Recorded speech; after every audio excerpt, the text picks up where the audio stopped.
Chapter 11. And out of the ground the Lord God formed every beast. There was no need for God if life could be spontaneously created. There is a God, however, and there is life.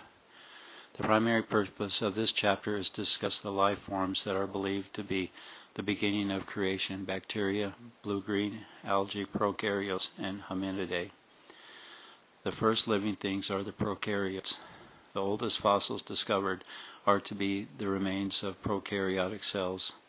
Prokaryotes are simple living things. They have no membrane-enclosed nucleus. Thus the name prokaryotic means before the nucleus. The cell is made of a cell wall enclosing the cellular environment called cytoplasm. The DNA material is scattered throughout the cytoplasm. Photosynthesis. Some prokaryotes, such as blue-green algae or photosynthetic bacteria, are photosynthetic. What is photosynthesis? Photosynthesis occurs when an organism uses sunlight, carbon dioxide, and water to create sugar and oxygen molecules. The organism uses the sugar while oxygen is released into the environment. The oxygen released from the organism helps to create the air we breathe and forms the protective ozone layer. Without photosynthetic reactions, we could not live. DNA molecule. The DNA molecule is a blueprint of life. Some organisms have passed it down from life form to life form for billions of years. A DNA molecule appears like a loosely twisted rope ladder. Amino acids. Amino acids are the basic blocks of life. The cell organizes amino acids and proteins essential for cell maintenance, growth, and reproduction. Proteins. Proteins are organized chains of amino acids. Proteins need DNA, RNA, and building materials. Spontaneous creation of life. Scientists recognize that physical bodies are made from common elements of the earth. Because of this, some have tried to prove that life could have been spontaneously created. This could be a perfect opportunity to prove there is no God. All they needed to do was duplicate an environment like that of the primordial earth and create life. In 1953, Stanley Miller, a graduate student at the University of Chicago, tried to do that. He attempted to replicate the Earth's primitive atmosphere and then bombard the mixture with electricity for a week to imitate lightning. His experiment resulted in the creation of amino acids, along with other molecules of organic compounds. Because of the creation of amino acids, many concluded that life could have originated in a primeval soup. But to conclude from the previous experiment that life was spontaneously created in a pond is like assuming that building could spontaneously organize itself from a granite mountain. This is contradictory to entropy. In nature, rock, granite erodes, sometimes flakes off the parent rock like giant onion skin in a process called exfoliation. Granite erodes, falls apart, or disintegrates, becomes more and more unorganized as time goes by. Therefore, just as granite cannot become a building without tools and people, so amino acids cannot become a protein without DNA and RNA. No matter how many amino acids one has, there is no way to create a living organism without DNA and RNA. Also, if scientists could not create a strand of DNA in a controlled experiment, how could one expect DNA to form in an uncontrolled environment?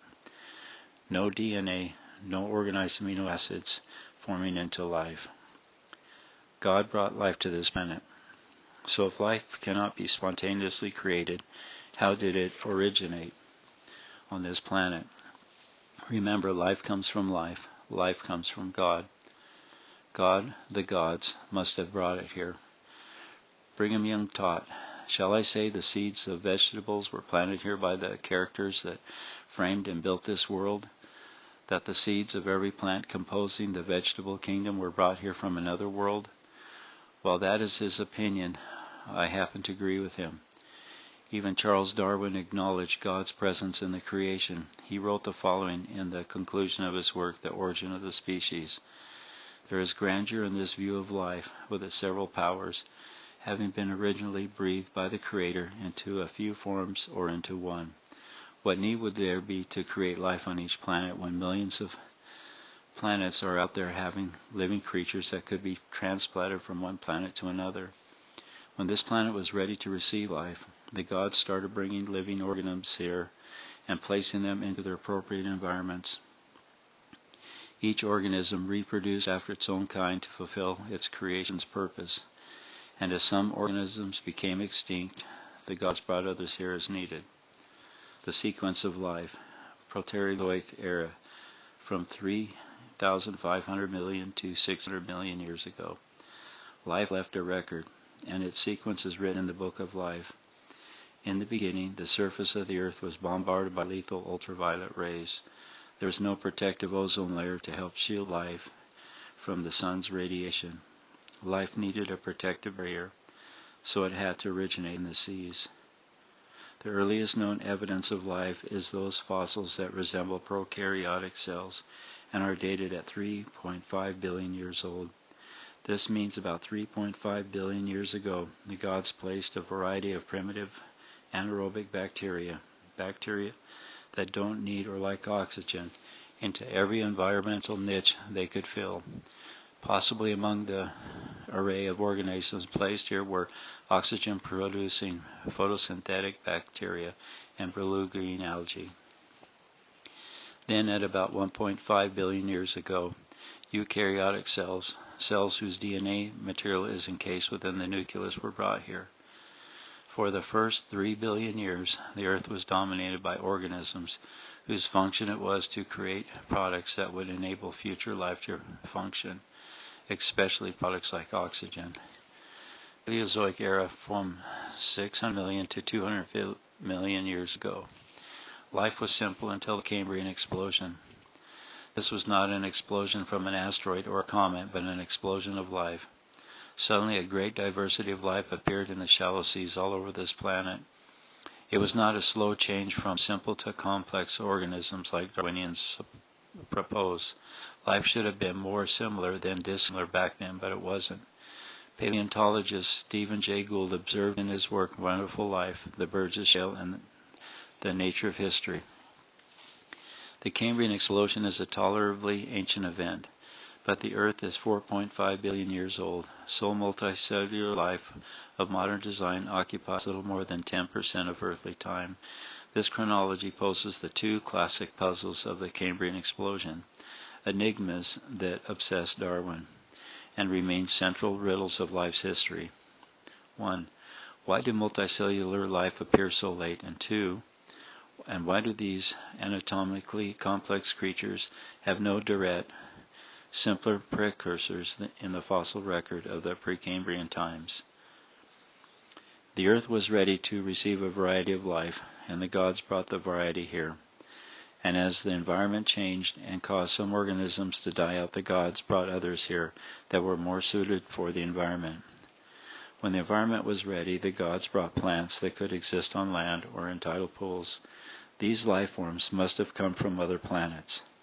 An increase in plants meant an increase in photosynthetic reaction, more free oxygen, and an infinite ozone layer. Land plants also meant food. So when the earth was ready, the gods brought land and aquatic suited life for this planet. Mesozoic area, from 250 million to 70 million years ago. The Mesozoic era was the age of the dinosaurs. The earth was filled with an incredible variety of life during this era. The creatures that died during this time helped create some of the Earth's massive coal, oil, and gas deposits. The final extinction of the dinosaurs was caused by the impact of a mountain-sized asteroid off the coast of the Yucatan Peninsula. Cenozoic area, from 70 million years ago to today.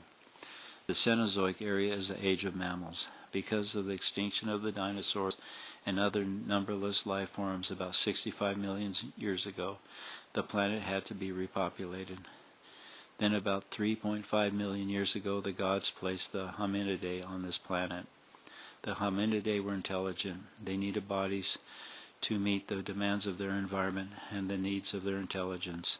They needed legs capable of going after prey, arms and dexterous fingers capable of fashioning and using tools, and a large brain capable of reason in order to create and express themselves. Some learn how to use caves or how to make shelters of all kinds of materials to protect themselves. There were different species of Hominidae. The oldest known Hominidae fossils are those of an Australopithecine, and as one species died out, others came in to fill in the vacancies. Generally speaking, the more recent Hominidae were more intelligent than the previous ones. Does this sound like evolution? Not necessarily. The different species of Hominidae were just as unique one from each other as we are from them. Each was placed on this earth as a part of an eternal plan to perpetuate their kind. They did not evolve from each other, nor did we evolve from them. They were brought here from somewhere else. I also believe that although Hominidae were intelligent, they did not have the modern man's ability to discern between good and evil. Their time was not probationary period as it is with us.